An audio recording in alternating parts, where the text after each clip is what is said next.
But before I fell asleep, she tucked me in. She said, "To thine own self be true." So that was the night I first met Shakespeare. And I didn't even know what that meant at the time, but I never forgot it, to thine own self be true. And I think through writing this book, I have learned more about to thine own self be true. Where do the quiet gays? Where are the quiet gays supposed to go? Hey, we're so glad you're here, Mary. I'm just so happy to be here. Thank you for inviting me. Yeah, of course. I literally just finished the book like 30 seconds ago. I only had like 30 pages left, but I was like, but the last like chunk is so, sorry, we're getting ahead of ourselves, but the last chunk is like so go, go, go. I was like,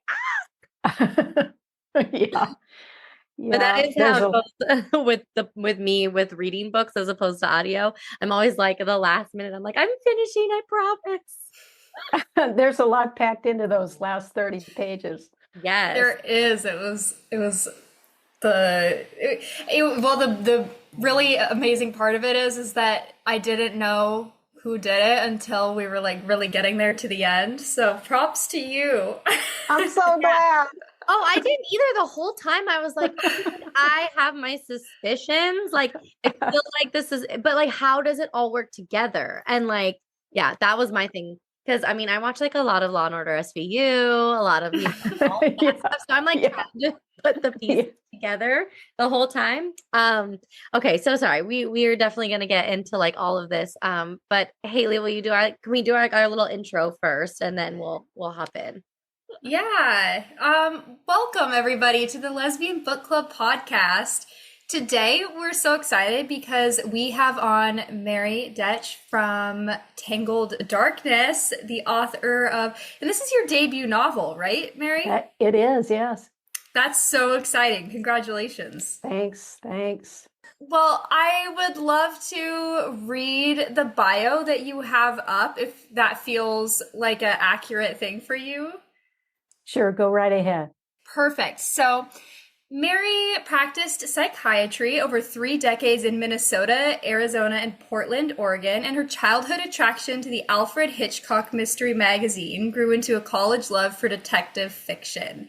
Not surprisingly, she leaned toward the psychological. As it turns out, medical and psychiatric work is a lot like a detective's sleuthing. That's so true. When not writing or investigating another facet of writing, Mary enjoys hiking and long dog walks with her wife and their rascal mini schnauzer, Portland food carts, golf, and the WNBA. Is that your schnauzer in the back there? Yes. What is its name? Ricky. She goes by she, her. She, her, perfect. We love pronouns on this. Wait, my sound went out. I missed it. She said she goes by she, her. She, her, and what's her name? Her name is Ricky, and she's here in the room with me today. Hi, Ricky. Yeah. Oh my God. Amazing. And did you hear the really exciting news that there's going to be a WNBA team in Portland? Are you kidding? Yes. We've talked about whether we should get season tickets. And already I think there's 5,000 or 10,000 season tickets sold. We're so excited. Yeah, as you should be. That's so exciting. So now you'll have the Thorns and the WNBA. And I heard that there's a new training center that's going up specifically for those 2 teams, which is awesome. Oh, yeah, and well-deserved. Yeah. Oh yeah, We're Portland. We're big women's sports fans on this podcast. Like Haley and I actually met through like women's basketball, but because we were women's soccer fans, that was like our connecting point. So got it. Yeah, it was. Yeah. We love sports on this podcast. Okay, well, I'm super excited to hop in because knowing like your background and then reading this book, I'm like, was Leslie like based on you, or were you just like using all of your background knowledge to create this character? I think it's the latter. Okay. And Leslie really evolved over time. It was hard to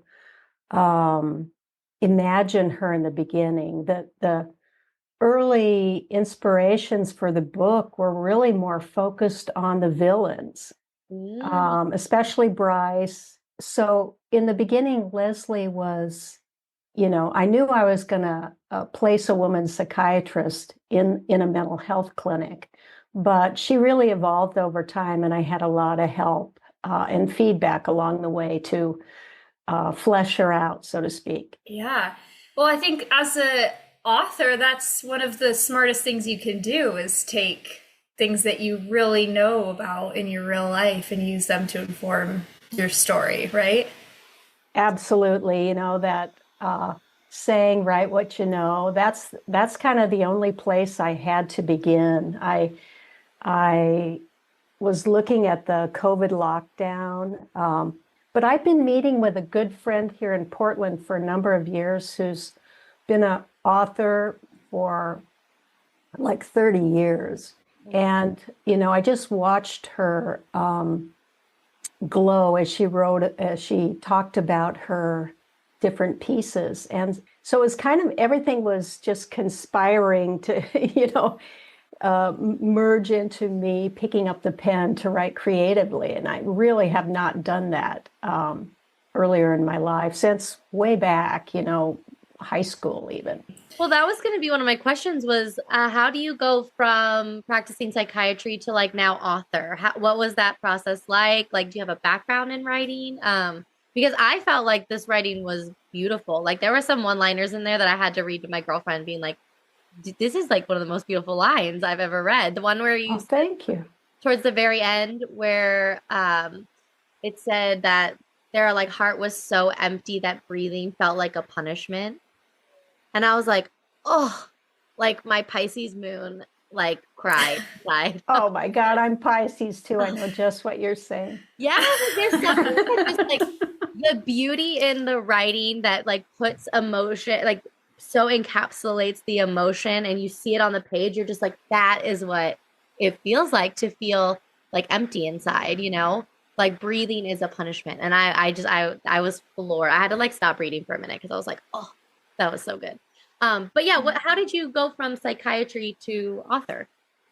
Early on in my many workshops and YouTubes and classes and books I read on craft, a writer said to me, well, you must have had to be a psychiatrist in order to get prepared to be an author. And I think that especially working in psychiatry for so long, developing a language, an emotional language, was just part and parcel of the job.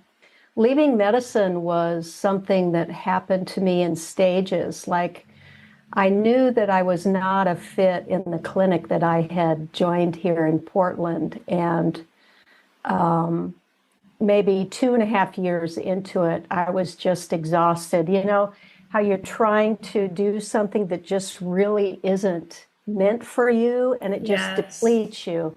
So finally, after many conversations with my wife, Liz, I just said, okay, I'm hanging it up. And I had no idea what was going to happen. So I left full-time full-time psychiatry. I'd been in private practice forever, and I joined into this large group, which was so different for me. And then I didn't work for a year, and then I worked part-time with OHSU here, the university hospital. And I could tell that my heart was not in it the same way as in the past. I was trying to reach back for what I had before, which was, really intimate, meaningful, one-to-one connection with people who came into my office. Mm-hmm. And it just wasn't happening. So it was December 2019, I resigned, and I had picked up a book for Liz that she looked at and said, I don't know if I want to read it. It was Carolyn Mace's, Soul Contracts. I don't know if you've seen this book. It's pretty old, but it's about finding your personal archetypes.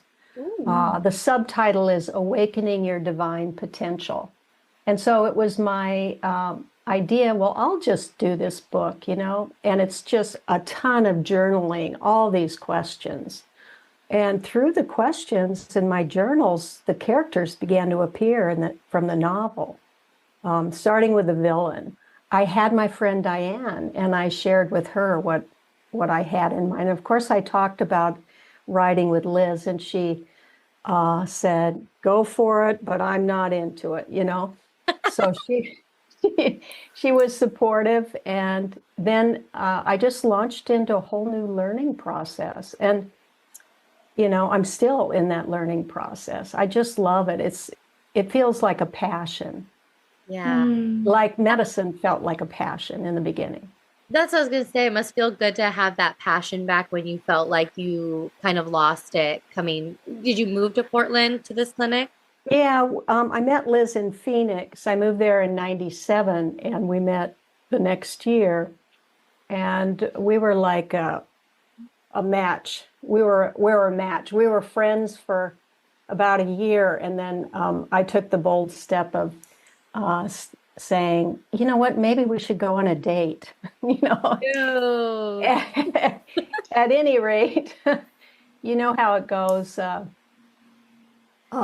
We just became a unit, and we lived in Phoenix until.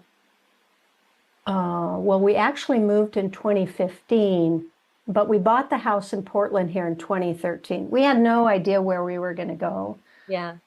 And my elderly parents were declining, and we decided that we weren't going to leave until that duty was done of being there for them.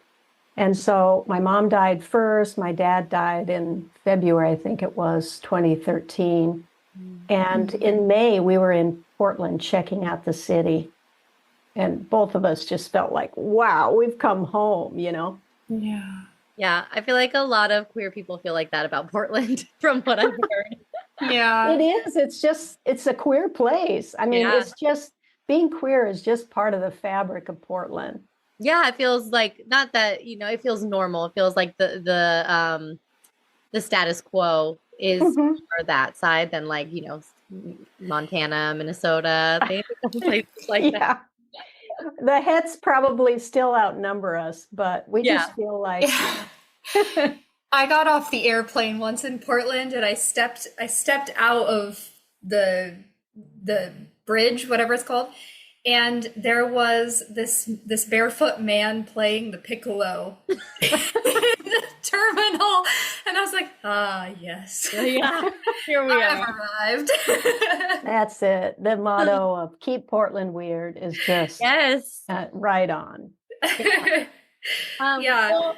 Well, speaking like about your wife and meeting her and everything, like I think I mentioned in the email, like we would love to know like your relationship to the queer community. Have you always known you were queer? How do you identify? If we're okay asking those questions, we'd love to hear your perspective. I kind of thought that might come up, and so I've been really thinking about it. And the first queer community I belonged to was my family. My parents had 7 kids, and 4 of us are queer. Wow. Well, I'm like, lucky. I should say 3 now because one has crossed the Rainbow Bridge. But sorry. But it was don't ask, don't tell. And so the reality of us all knowing we were queer really spanned like maybe the early 90s to the last one to come out, my brother. And that was maybe about 10 years ago. Oh, wow. He was a late come outer in life, but was queer all along, Right. Yeah, of course. It maybe is the culture, the kind of societal expectations of small town Nebraska in the 50s, 60s, 70s, Yeah. It was something that you really didn't talk about. I can come back to that, but then, my first connection to a gay community was when I was in Omaha. I went to medical school at age 21, and I I found my first gay bars back then. And the famous one is the Diamond Bar in Omaha. Yeah. My first queer relationship then.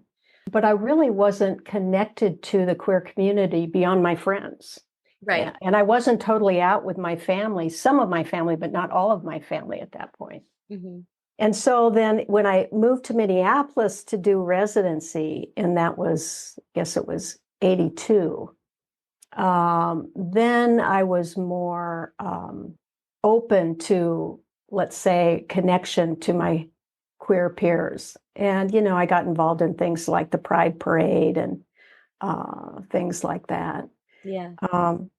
But in those years were also very focused on study and training. And I lived in Minneapolis for about 15 years. Oh, wow. I remember one pivotal moment in Minneapolis was I kind of became a part of a growing lesbian group of friends. And we had this fantastic party for Ellen DeGeneres's coming out. I think it was like, was it 97? I can't remember exactly. Yeah, 95 or 97, right around there. Yeah, when she just screams, "I'm gay," and then the whole room at the party was just like, "Woo!" And we were Yeah. And that was on her show. Like, and she was at an airport, and like she like leaned over to Laura Dern in the microphone. "I'm gay." Yeah, that was really big, and that was big in a lot of ways for a lot of us. Oh, Yeah. And so in 97, when I moved to Phoenix, then it was a whole new kind of strange cultural blend in Phoenix. But slowly I met Liz, and through her connections too, because she'd lived there for maybe 20 years already. I just became part of a queer community, and we got involved in HRC there for a while. So the highlight of that was, I think it was, oh God, trying to remember going to the HRC dinner in Washington, D.C., where Obama was the warm-up act for Lady Gaga. wow. Yeah, I'm totally serious about that. It was, let's see, I wrote it down here. Where is it? That's incredible. It was in October 2009. And of course, he was making jokes about how he was the warm-up act for Lady Gaga. And she had this white grand piano, and she sang John Lennon's Imagine. And, you know, during Obama's administration, what did we get but gay marriage? Right. Yeah. Yeah. So Amazing. also in Phoenix, we got very involved with the WNBA queer community. Nice. And we followed the Phoenix Mercury for a lot of years, no matter where we were. You know, when they were in their national championships, we made sure to watch the games. And here in Portland, I think it's a neighborhood thing. You know, it's like connection to queer neighbors. It's still connection to the WNBA world. Yeah. But I think my biggest contribution really was in practicing psychiatry, especially in Phoenix. I became known as the queer psychiatrist, who also knew about addiction, you know, which was rare, actually. It's rare for psychiatrists to really know about addiction. Right. And so I had a number of people from the queer community seek me out. And so I tried to serve our community in that way. And you may know this is Minority Mental Health Awareness Month, right? That the queer community has twice the rate of mental disorders as the rest of the population. Yeah. So I guess it's been, at first I thought, well, I don't know if I've really done enough, but I think I've done different things, you know, and I hope to continue to. Oh, yeah. Wonderful. But did you say your sun sign is Pisces? I'm Pisces, yeah. Okay. Yeah. I love that. I feel like practicing medicine is, and especially psychiatry, is like a perfect place for that sign because they're so caring and like kind and understanding. So I think you've done enough. I think you can be proud. I do feel very fulfilled by what I did with medicine and psychiatry. And I feel like when I left, it was time to leave, Yeah. Mhm. Yeah. and find new ways of being in the world, Yeah. And there's always time to reinvent yourself. It doesn't matter, what age you are. If there's the passion's lacking, you should always find passion projects. And if you can make money at it, even better. Especially capitalistic hellscape we're living in at the moment. Yeah, yeah. Yeah. Oh, Mary, I love your origin story. And it's so special. I think that no matter where you were, no matter what like time it was, you were able to find queer community, even if it was in a big way or a small way. That's so special. Yeah, and I tell you, there were a lot of very lonely years of isolation and wrestling within myself and, trying to fake it, And boy, I tell you, when when I finally got to, and I think that was probably about my early 30s, to totally come out in my family, and that was a cascading effect. Like we knew my brother, who has passed, was gay, but I came out at the same time as one of my sisters, and so it was like all of a sudden there were three of us. It was, I mean, within my family, I came Yeah. out. And so that led to a lot of interesting conversations. Oh, I'm sure. I bet it did. Yeah. Like, wait, all of us? Is this water?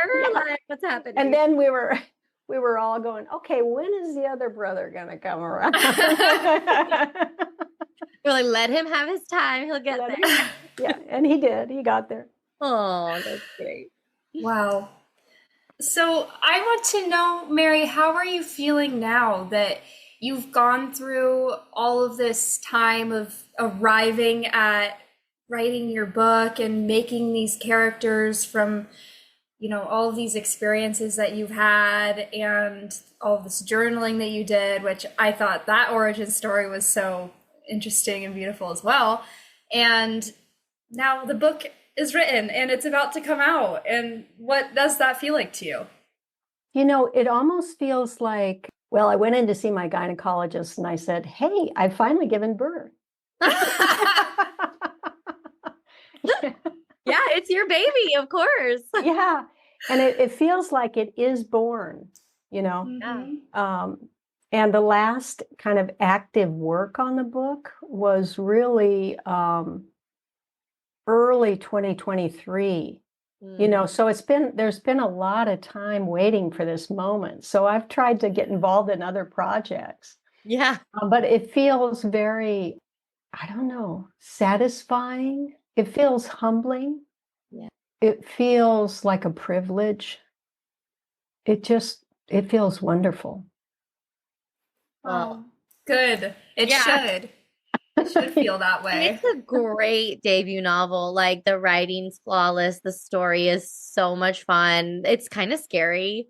Like, especially towards the end with Izzy and Michelle, I was like, I am terrified right now. Like, I am Yeah. so scared.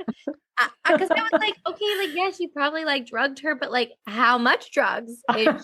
She said pulled her lifeless body down the stairs. And I was like, lifeless? Like dead weight? Oh no, she said dead weight. But I was like, dead weight, like dead, or like she's passed out. What are we talking about here? Like it was like I loved the twists, the turns, and I'm a big psychological thriller like movie person. Like I hate horror films, I hate jump scares, things like that, but I will watch a psychological thriller, and I've actually blamed that on watching The Net, which is a Sandra Bullock cyber movie from like She loves a good Sandra Bullock movie. from like 1997, but I blame the psychological thrillers on loving like my love for it on that movie. But yeah, it was so much fun to read. I was so scared. But yeah, the psychological thriller aspect of it is phenomenal. I'm like way interested to hear. I mean, because you could have wrote anything. You could have wrote a romance with a psychiatric bent. You could have done a lot of different genres. Like, what brought you to a psychological thriller? Well, in the beginning, I thought, okay, I'm going to write a murder mystery, Ooh.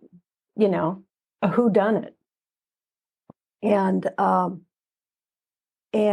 it evolved into a thriller. I guess I didn't know that I didn't fully appreciate how much of a thriller fan I was. Although all I had to do was look at my Kindle library, you know what I mean?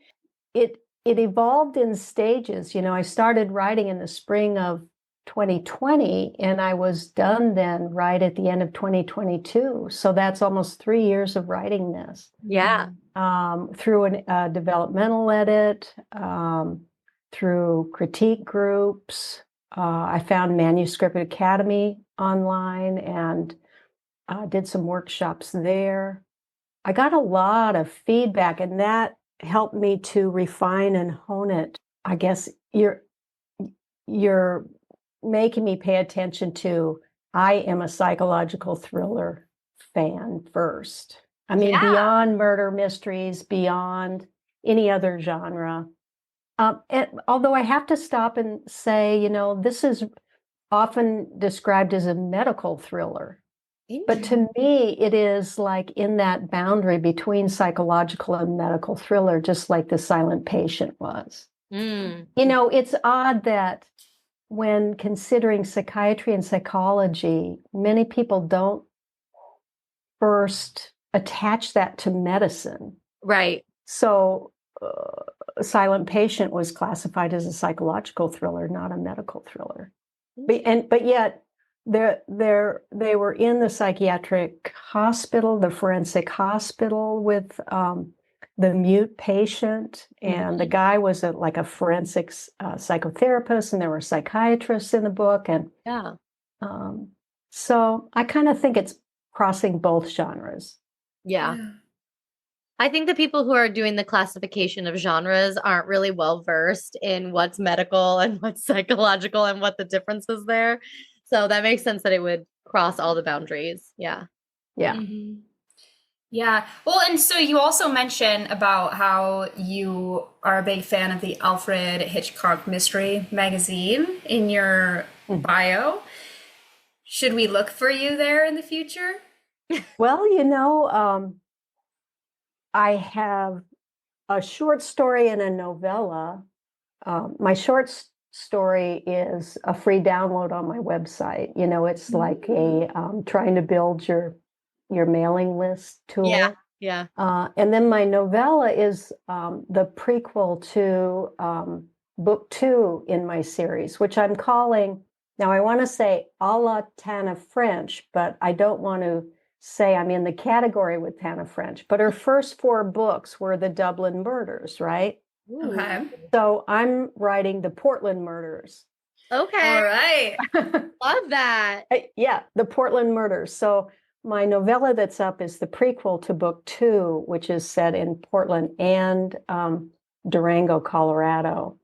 I have that book in draft. I'm working on edits, and then I have another novel that's outlined. So I don't have any outlined short stories yet, but I want to get to that and try to get to the Alfred Hitchcock magazine, because that would be a wonderful circle to close. Right? Yeah. I would be, if I saw that, I would be so excited for you. Yeah. That's like, I used to steal all of the National Geographic magazines from under my dad's bed after he read them. And if one day I had an article in there, that'd be like the same closing circle. Yeah, exactly. Oh, I tell you, I would go down to the grocery store with maybe, 30 cents, but I had to reserve whatever the dime it was to buy the Alfred Hitchcock magazine. And the rest was candy. I love that. I have another question. Okay. We have questions. Who knows if we're going to get all of them? Yeah. So obviously, several of your characters have some definite mental health issues that are going on, right? Yes. And so when you were writing these characters, we had Michelle, who kind of had her like big mental health crisis that we saw at the end. We had Bryce, who TikTok would immediately diagnose with some sort of personality disorder. Narcissist, perhaps? Sociopath, perhaps? And then, of course, you had characters struggling with addiction, characters working through sobriety, and then their loved ones who were impacted by that.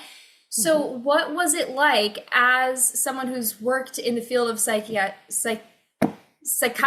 goodness gracious, for so long? How was that to write this like wide breadth of characters for you? Do you know, it felt very natural and organic. And for some characters, it was fitting from the beginning and going forward, like for Bryce and his personality disorder. Yeah. But for other characters, I had to kind of think about it more carefully. And like for Michelle, consider, working backwards from how did she wind up the way she did, and try to show the progression of her descent into madness. So that took really a fair amount of thought and rewriting. At one point early in the course of writing the book, I thought everybody in this book has addiction. Sloane's a gambling addict, Bryce is addicted to money. Although I don't know with Michelle how you would describe her as an addict, maybe a fairy garden addict. Or like an emotional, like people who seek that emotional, not safety, but like security. And like you have to have that, especially with Bryce and her like need to please him. Like, I might go that route. Yeah. But writing the different profiles, whether formally mental disorders or just psychological profiles of the characters, felt pretty natural to me. I did have to do a little bit of remembering, okay, like in showing Bryce's early history, what am I going to show him like as a boy to make it clear that he started out this way? Yeah. So I did a little research into that and decided, oh, this will work. Sloane, in my mind, is a bit of a sad case character. But on the other hand, of all the villains in the story, and there are many, he's the one I respect the most. Interesting. Yeah. Can you elaborate a little bit on that? I'd love to hear why. Well, I think it's about the decision he made in the end. Yeah, true. He sought to take action toward redemption, in spite of the personal cost. Yeah. Yeah. He just somehow dug down deep and found what was the right thing to do. Yeah. He had the option to flee, but he didn't. Yeah. Yeah. Yeah, he was kind of a true case of, oh gosh, how did I get caught up in this over and over and over again, and now I'm in way too deep, and what am I supposed to do now? And how do I get out of this? Yeah. If I do, who's going to be following me? Right. Yeah. No. How can I really hide? Yeah, there's a lot of scary characters when you tie in the like underground drug world and things like that. Well, speaking of that, so we talked about all the characters with all of their disorders and personality traits and everything. How did you go about writing the other perspective? So the law enforcement agents, the detectives, how did you, I don't know, in your background in psychiatry, maybe working at the hospitals, you worked with a lot of law enforcement, or did you have sources? Like, how did you write those characters? And I have a question about Levi after you answer that question. Okay. Boy, do you know, when I first started to write, I had so many points of view. I lost count. I might have had 7 or 11, and I would meet with my friend Diane, the writer, and she would be like, this isn't going to fly. But it is one way for you to get to know your characters. And then she'd tell me about her experience of finally coming down with a single point of view novel, but in the beginning, starting with 11 points of view. That's really Um, funny that you say that, because when we first started this book, I texted Haley the first couple chapters and I said, there are so many characters in this book.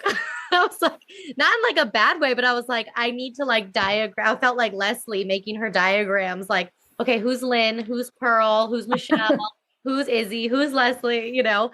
But that's funny that you say that, but I didn't feel confused at all on the perspectives or the mhm. characters once we got into it. And you gave them all very distinct personalities and job descriptions. So I was like, okay, I know who's who. Do you know, that was a big challenge, and that was one editorial feedback I got. I submitted to I think it was a Sisters in Crime workshop that I attended, to one of the editors, and she said, "You have 16 names in the first 30 pages. How are you going to how are your readers going to keep everybody straight?" And so Yeah. I had to like, okay, I've got to work on this. Um, That's but one of the things that when you're writing something and you're like, oh, how do I? yeah, you know, it was hard to come down to 5 points of view. And that's what people kept telling me. You cannot have more than 5 points of view. Yeah. You're just not going to sell the book. In the end, I had the last 2 points of view that I removed. It really was a struggle to sort out, how can I do it, but still keep the same story elements that I need to keep, Yeah. you know? And then I got the ideas and it worked. But hold on, now I lost the train Sorry, of going thought. back to yes, like the law enforcement aspect. How'd you write those characters? Is that something you had experience with, the detectives and everything like that? Do you know, when Liz and I lived in Central Phoenix, she was a registered nurse and then escaped the hospital setting and became a personal trainer. And we put a gym on the back of our house. Nice. And so we were gym rats for a lot of years. And there was a neighbor who became a client of hers, Marty. And Marty is now a dear friend of ours. And she worked in law enforcement for probably 30 years before she retired from the Phoenix. It was either the Phoenix or the Tempe Police Department, but she rose all the way to commander, like second from the top. You know, probably Yeah. a woman in that city couldn't really go all the way to the top, but she was extremely helpful to me. Listened to my questions. We talked about, um, you know, police culture. We talked about software trying to break into suspects' computers. So she was one big source. And then another source was the Sisters in Crime organization I joined. They have all kinds of educational things. So I signed up for a week-long intensive that was about crime scene analysis. Ooh. And that really taught me a lot. It was run by an FBI agent or former FBI agent. So he totally knew, you know, his Yeah. craft. Yeah. And then finally, I have a sister who trained as a pathologist. And Ooh. so when it came to the forensic pathology aspects and, you know, the autopsy and autopsy results, et cetera, she was right there helping me. Oh, that's awesome. So those were my 3 keys. Oh yeah. Yeah, Those those all are come great. those come together perfectly. Yeah. What is the Sisters in Crime? Well, there's a national organization of writers that, I don't know, I think it started, you know, decades ago, maybe 40 years ago or something, where the recognition was that women authors in crime fiction just do not get attention. And so we're going to start an organization to try to raise the awareness in the world of all these great women authors in crime fiction. And that's how it started. Now, both men and women are members of Sisters in Crime, but it's all about supporting authors in crime fiction, educating, setting up networks. It's really been a very helpful place for me to be part of. That's very cool. So if we have listeners who are interested in that sort of thing, then they should check out a website or an Instagram page for Sisters in Crime. Yeah, Sounds website. like. There's a Okay. national organization, and then there's chapters all over the US and Canada. It'd be similar to Mystery Writers of America, only it's not just confined to the mystery genre. It's all genres in crime fiction. Yeah. That is a very cool resource. It's when I learned about it, I thought, wow, this is really going to help me. Yeah, No kidding. We'll link it in the show notes for this episode and the following episode when we actually cover the book. What was I gonna say? Oh, I had a question about Levi. I felt like there was a passing comment somewhere in the beginning of the book. Is Levi gay? Well, Sloane wonders whether Levi has lastenoitis. Yes, thank you. That's what I was wondering. Because That's where it was. You know, what is it about Levi or Levy or however you say her name? She's got, you know, she's got something stuck in her craw. You know, she's causing trouble. She's got this ambitious streak, and it's kind of like, get out of my way. She has very little self-awareness. She's kind of a bane to Detective Davis's existence. Which and I there mean, was love. yeah, there was a lot more about that interaction between the two earlier in the earlier drafts, but I really had to edit out a lot of that because there was so much going on in the book. Yeah. Okay, yeah, because I was like, I would love to hear more of that story. Like, my girlfriend is a police officer, but she just passed her detective's tests and things. So when I was reading, I was like, oh, I need to hear more about this character. Like, you know what? Maybe you've just given me the short story idea that I can submit to the Alfred Hitchcock mystery magazine. It's about Levy and what happened. You know, the part that I cut from the book. Yeah. Because there's a lot to it. There's a lot to what happened. Oh, you got to write it. Even if it's just for me, I'll read it. Okay. I also noticed that Officer Levy, like, she had this sort of reaction to Leslie mentioning that she has a wife. Was that an intentional part of this almost queer coding of her? Yeah, that was very conscious of me. I wanted to portray a police officer who might be extremely homophobic and just have a completely repressed queer identity. Yeah. And I mean, not from personal experience do I know this, but just from, different forms of media and literature and things that we've covered. It's like, and just like, obviously seeing people in the news and things like this, but the most homophobic people are normally queer.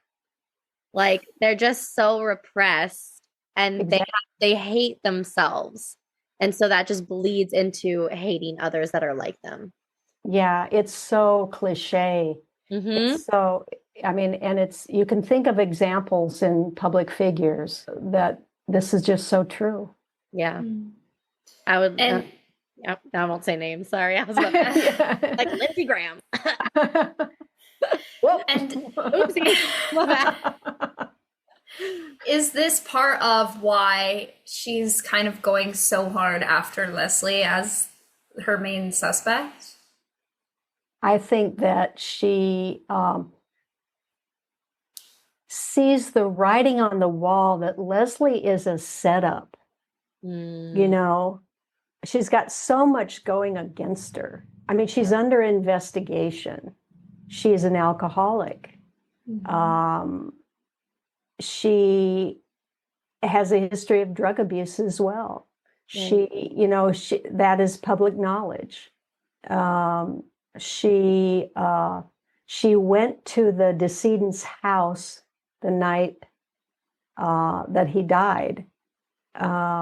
It's such a setup. To me, number one, Levy reacts to Leslie out of her homophobic,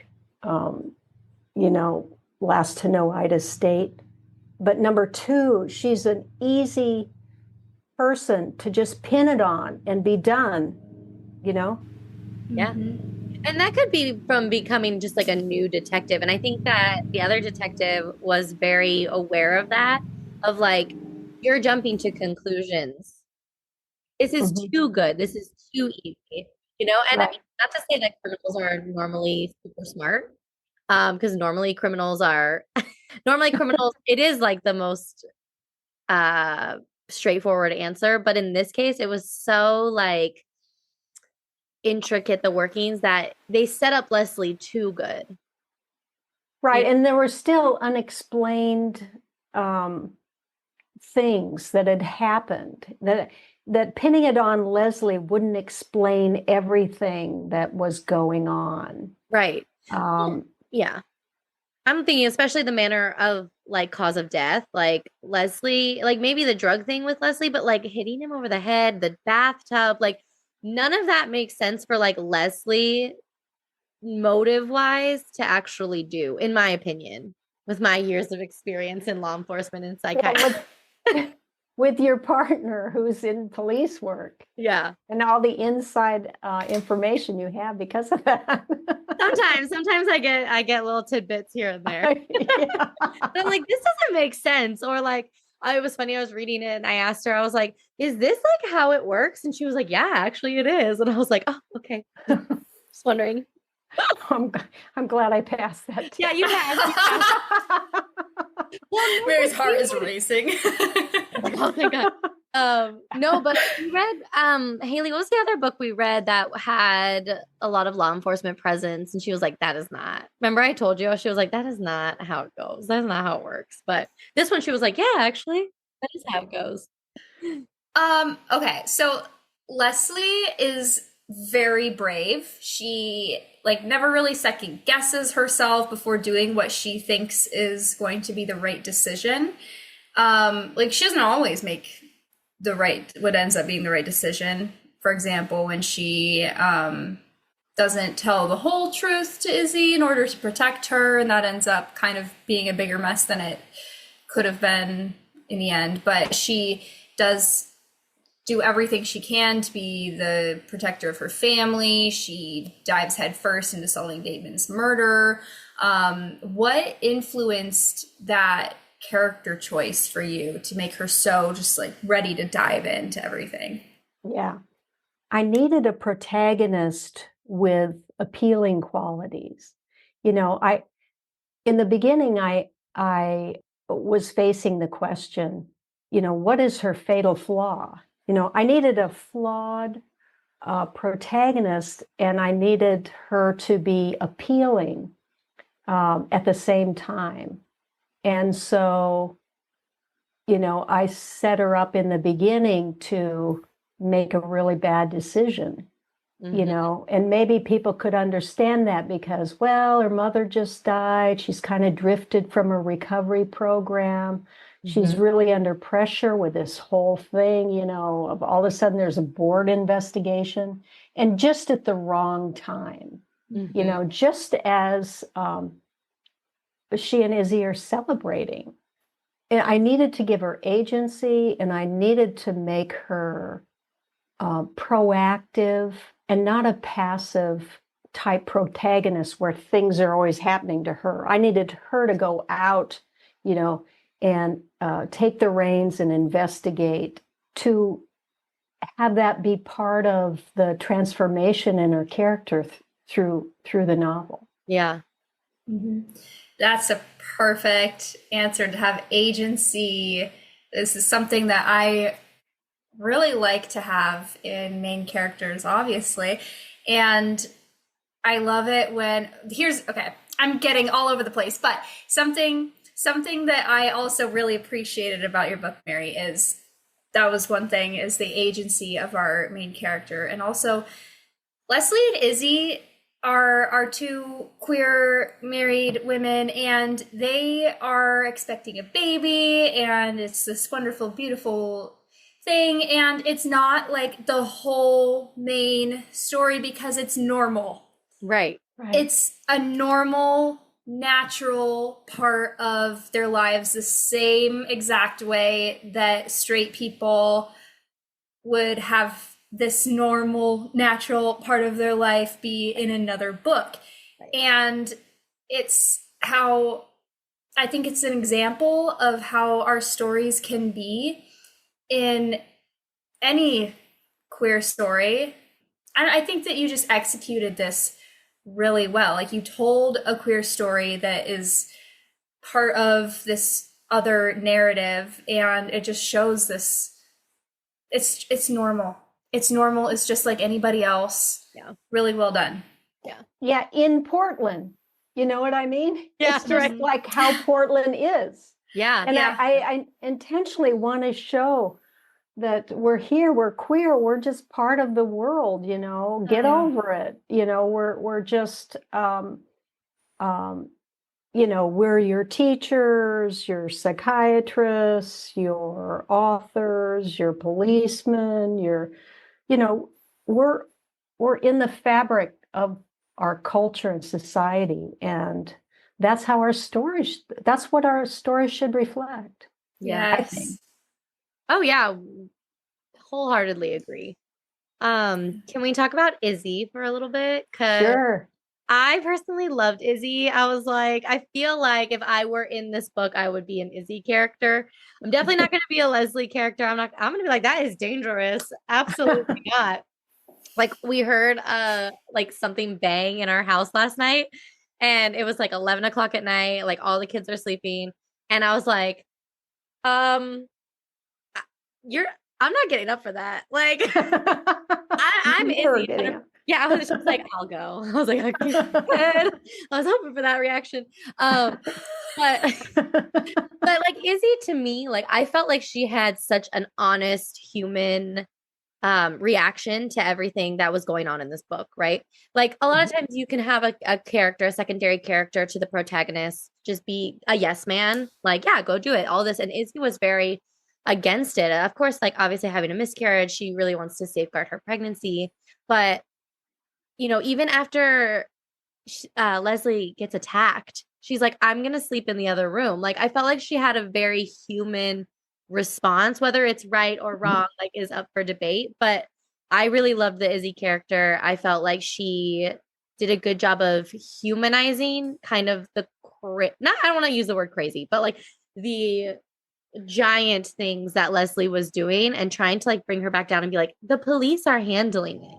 You don't have to do this. This is dangerous. You're putting me at risk. Like, so I don't know, like, what was your inspiration for Izzy? Is she a Pisces as well? I'm not sure if I don't think she's a Pisces, but I'm wondering, you know, what type would, you know, be so nurturing, and or it would be an earth sign for I was sure. gonna say Izzy's probably an earth sign. I was thinking Taurus. She's a Taurus. Yeah, she's a Taurus. Our resident Taurus can speak to that. Yeah, very grounded, very earthy, like very attached to the visceral and the material of what's going on, versus Leslie's probably more of a fire or an air sign, being like, oh, I gotta figure it out, you know. Yeah. Oh, I think I at one point decided Leslie's month of birth was November. Sagittarius. So, yeah. We're right there. Izzy, to me, is just a sweet person who's just comes by directness, and she tells it like it is. She comes by that naturally. She doesn't have a lot of hangups. I didn't, you know, although she's in a relationship with a recovering alcoholic, I didn't want to portray her as a unaware Al-Anon, you know, a very codependent, you know, people-pleasing, you know, person, you know, whose identity is porous, you know. Right. I wanted her to be solid in who she is, and I think she turned out that way.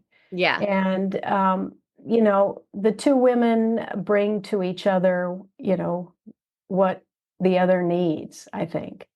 I feel good about their relationship. You know, in the beginning, I think it shows tenderness and sweetness in their relationship. And I think the conflict and the struggle they go through is real, that people can relate to.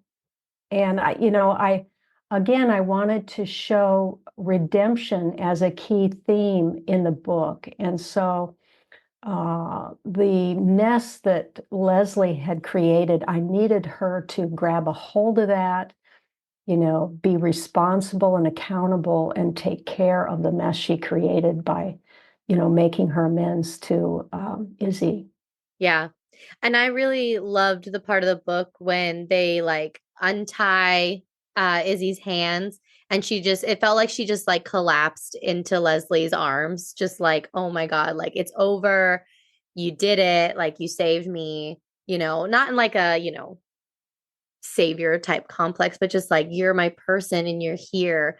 Everything else like doesn't matter. Like she had a backbone. She stood up for what she wanted. But at the end of the day, like Leslie, like you said, cleaned up the mess and she saved her. And I was like, that's just like a precious representation of their relationship. And it's so human. Yeah. Don't we all make messes? But, it's like my Uncle Bud, what they would say in the Buckley family came from Uncle Bud. And he'd say, what do you do when you fall down? And all my cousins would chime, you get up. Get right back. Yeah. Like you gotta, take another step forward and try to do the right thing. Right. Yeah. Mary, what has been, or maybe you haven't, but I have a feeling you have. Have you learned anything about yourself through this process? I have learned a new layer of the lesson I learned when I was 6 years old. Do you guys know, I just wrote an essay that came out in the Story Circle, and I titled it When I First Met Shakespeare. And I told the story of being 6 years old in York, Nebraska. I was staying overnight at my grandmother's house. We lived in a duplex where the 9 of us were on one side smashed in, and then my grandmother, my mother's mother, lived on the other side. She was oh. Every once in a while, she'd take one of us kids and we'd get to stay overnight at her house. She'd make sugar cookies and lemonade and stuff. But this time it was July, and what I had done is I had recruited my neighborhood partner in crime, Jimmy, to go over to the neighbor's garage and steal fireworks out of their garage. And then go into the woods behind our house and set the fireworks off. Perfect forest fire waiting to happen. At age 6, I'm lighting matches. You were 6? Yeah. And so my grandmother asked me that night, she said, Mary, did you take the fireworks? And I said, no, I lied. And so she didn't do anything except for tuck me in bed later on, but I could not sleep. My stomach was rolling around and I felt so bad. I can't believe I lied to my grandmother. We called her Gabba. Her name was Bernice, but she adopted the name Gabba along the way from all the kids. So I had to get out of bed, go wake her up and say, Gabba, I lied. I took the fireworks. Oh my God. And you're Sloan. You know what she did was she said, now here's our plan. And she put a quarter in my hand and said, you're going to go to the neighbors tomorrow and tell them what you did and offer to pay for the fireworks and apologize. Aww. And so I could finally sleep that night, and I made my amends with the neighbors. But before I fell asleep, she tucked me in. She said, to thine own self be true. So that was the night I first met Shakespeare. Yeah. Oh. And I didn't even know what that meant at the time, but I never forgot it, to thine own self be true. And I think through writing this book, I have learned more about to thine own self be true. Just being who I am. I mean, growing up when I did, just being the kind of, genderqueer lesbian that I was something that I thought I had to hide. And probably I did growing up in Nebraska, who knows what could have happened. But, remnants of that have followed me around. And, it's time to just forget about it, just be who I am, and to thine own self be true. And if you really look at the quote from Shakespeare from Hamlet, how it goes is something like, I'll paraphrase it. If you can be true to yourself, then you will be unable to lie to others. And I think that is such a lesson for today in our culture, in our society. Yeah. So I'm trying to practice it, and I'm not perfect. I mean, I fall, but Uncle Bud, I hear Uncle Bud, get up, you know. So I think that's probably my biggest lesson is more awareness about self-honesty. Yeah. Thank you for I that, love Mary. And that. thank you to your GABA. That made my eyes water. Man, That did was you so make special. you made wonderful sugar cookies, I'll tell you. Did you get the recipe? No, I never got that one. No. But I do have her apple pudding cake tacked to my bulletin board behind. Apple pudding cake. I've never heard of that. That sounds It's incredible. really good. Oh It's my yummy. God, that sounds so Wow. Yeah. Okay, so you are in the middle of writing a series. Like, what's coming up next for you? So probably next is I'll try to put out more personal essays. And I have a couple other articles I'm writing about how queer people are treated in the healthcare system and why the light should be shone on that. Yeah. And another article about a queer representation in medical thrillers as a genre. Yeah. And then book 2 would be next, which my working title is Play Me Once. Okay. Is that like a play on Fool Me Once? Yeah. Okay. Just want to check. Sometimes I think I get a reference and I'm like completely off. So I just ask now. Exactly. Now we'll see whether that title stands, Yeah. because it is an obvious play on Fool Me Once. See, and that's funny because I'm thinking about it like, because it's fool me once, shame on you, fool me twice, shame on me.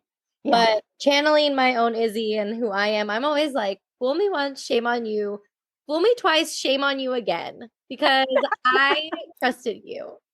And you did that to me. And I feel like that's how Izzy would be too. And that is so human, isn't it? Yeah. That's just so real. I gave you another chance and you did it again. What the heck? Yeah. Where are you coming from? So, Mary, if people want to read Tangled Darkness, where should they buy it? Well, at their retailer of choice. I mean, there's all over the place, Barnes and Noble, Apple Books, Amazon, you name it, Books A Million. And it's the locations for it are international as well. So just put Tangled Darkness Desch in Google, and boom, you'll get the link. Amazing. Perfect. Or go to my website, marydesch.com. That's probably a more direct route, because the link is right there to all those retailers. Oh, perfect. Okay. We're going to link that in our show notes as well. And for your essays that you have coming up, if someone wants to read those, will those be on your website as well? Yeah, I've got a blog page on my website, so they can find them there. Amazing. Okay. Incredible. Mary, this has been so special. Thank you so much. I really have had so much fun. Thank you, Lauren and Haley. Thank you so much. No, This was fun. Yeah, thank you. My face hurts. Smile muscles are kind of I know, I'm like rubbing my temples because my face is like, no, but thank you for putting your art into the world. We need as much of it as we can get. And yeah, it was a beautiful story to read. Super fun, guys. Definitely go out and get a copy because you will not be bored. The twists, the turns, like if you like the psychological thriller, medical thriller genre, or just any good piece of writing, this is definitely a book that our readers should read. Yeah. Well, thanks so much. Yeah. Okay. Thank you, Mary. Thank you, guys. Mary. Thank you for listening. We love you. Guys. Bye.